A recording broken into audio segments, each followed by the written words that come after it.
Hey everybody, it's Matthew, aka Mr. Domestic, here to share with you another video on English paper piecing. In this one specifically, what I'm going to show you is how to join hexagons using a whip stitch.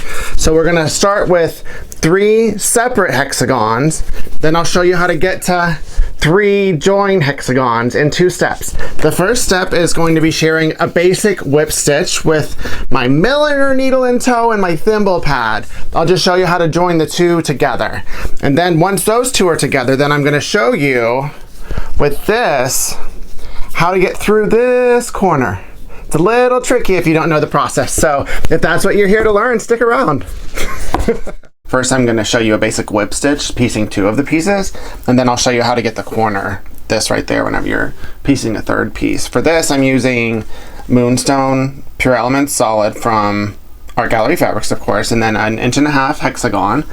And I chose this dark color and this white Aurifil on purpose so that you can see the contrast as I'm stitching it. I wouldn't normally use a contrast. I generally will use either a monofilament that you can't see or a color that is at least in the same value of the fabric that I'm using. So starting with 2 pieces, I'll put the 3rd away for now.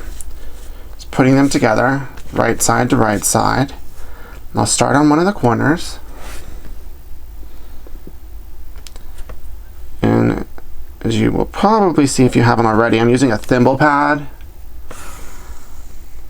made by Colonial Needle, which I wouldn't suggest doing any kind of hand sewing without it. It's a game changer in my opinion.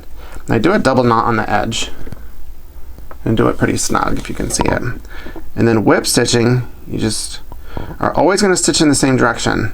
So I'm stitching towards me and I pull it. And I try to stitch about, I don't know, 3 millimeters, 2 millimeters. It honestly depends on what I'm watching.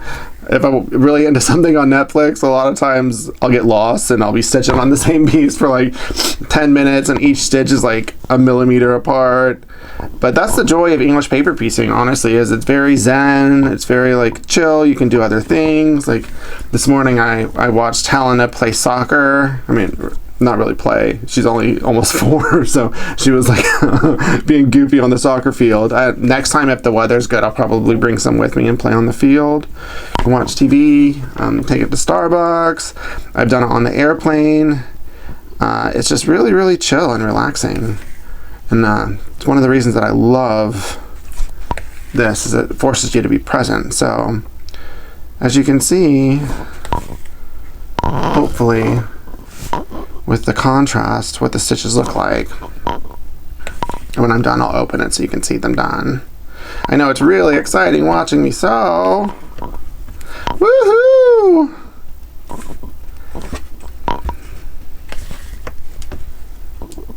And a lot of times, if I'm in a hurry or if I have to finish a project, I'll go a little bit further. I wouldn't go any further than like 5 millimeters. I just would question the durability at that point.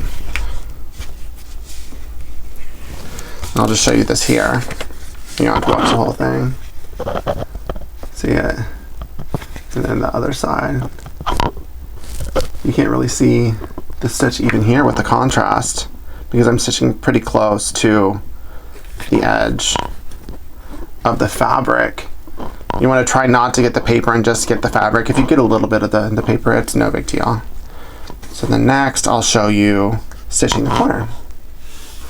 And so now this has been complete, these 2 pieces together, and I like to leave a little excess on either end so that as I'm stitching this together, when I get here, I'll tie it into the current thread that I'm using to make it a little bit more durable, and I'll show you that whenever I get there.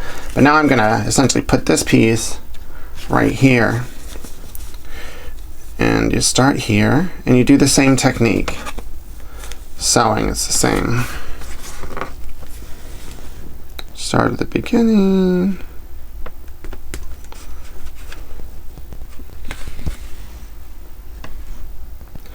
Tie a double knot.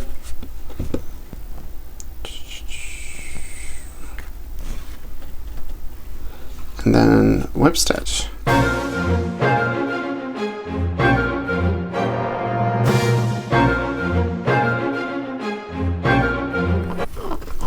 this stitch will be at the center.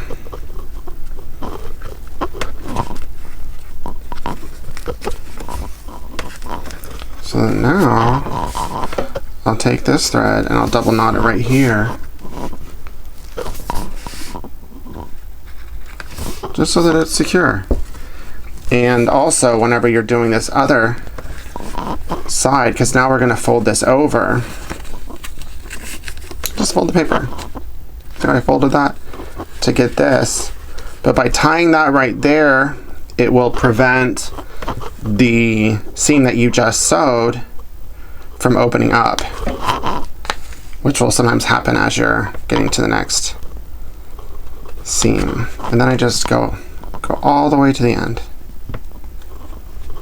doing the same stitch, and then making sure to leave a little bit of excess on that end so that you can use it for later. And I don't need to show you how to sew the entire end, and then I'll just show you what the end looks like. So boom, through the magic of TV or YouTube, I finished, and as you can see the seams, you can see the white, you can see the contrast thread. Then on the other side, you can see some of it. Very minimal, but that's why you wouldn't use a contrast thread whenever you're EPPing. You would use something close, and probably thinner than what I used. And as you can see, it's kind of bent. What I generally do once I finish a whole section is I'll press it, I'll iron it, so that it's all flat. You can iron over the paper. Yay! You made it to the end of the video, which means you are well on your way to being able to do English paper piecing like a pro. So if you like what you saw and you learned something, then make sure to push the thumbs up. Keep it positive. Mr. Domestic out.